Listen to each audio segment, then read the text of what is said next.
In the 1940s, Professor Streeter of the Carnegie Institute of Embryology in Washington, D.C., proposed a system for classifying the stages of human development. His system arranged human embryos in 23 numbered stages based on their differences in appearance. The Carnegie system of classification was used around the world until the 1970s, when a more refined system was proposed by Dr. Ronan O'Reilly of the Carnegie Institute of Embryology, now in San Diego, California. Intensive studies of the Quran and Hadith in the last 4 years have revealed a system for classifying human embryos that is amazing, since it was recorded in the 7th century A.D. Although Aristotle, the founder of the science of embryology, realized that chick embryos developed in stages from his studies of hen's eggs in the 4th century B.C., he did not give any details about these stages. As far as it is known from the history of embryology, little was known about the staging and classification of human embryos until the 20th century.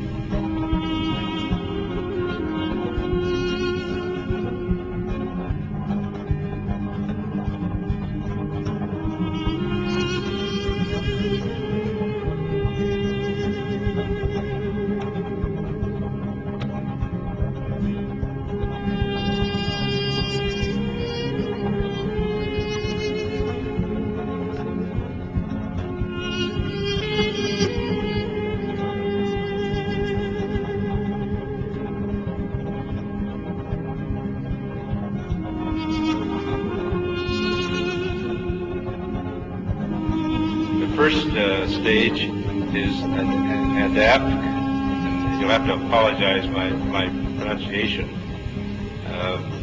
This is from Surah Tariq 6. He is created from a drop emitted. This Arabic term refers to the forceful emission of fluids which occurs during ejaculation in the male and ovulation in the female. The male secretions, called semen, contain the spermatozoa, and the female secretions, called follicular fluid, contain the ovum. This is the stage of fertilization and the nutfa, and after this is what we call the zygote, referred to in the Quran as the nutfa, and the nutfa undergoes division, which we call cleavage, as it passes down the uterine tube. So these are the stages of the nutfa here as it undergoes cell division.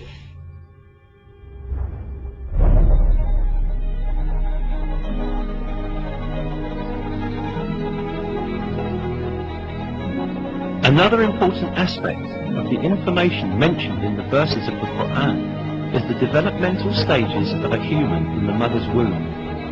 It is stated in the verses that in the mother's womb, first the bones develop, and then the muscles form which wrap around these bones. We then formed the drop into a clot, and formed the clot into a lump, and formed the lump into bones, and clothed the bones in flesh, and then brought him into being as another creature. Blessed be God, the best of creators.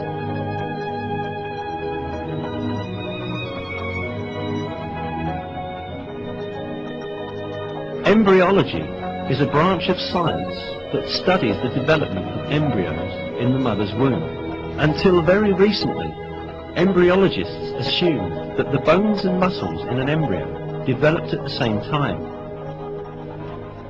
For this reason, for a long time, some people claimed that these verses were in conflict with science. Yet, advanced microscopic research conducted by virtue of new technological developments has revealed that the revelation of the Quran is word by word correct.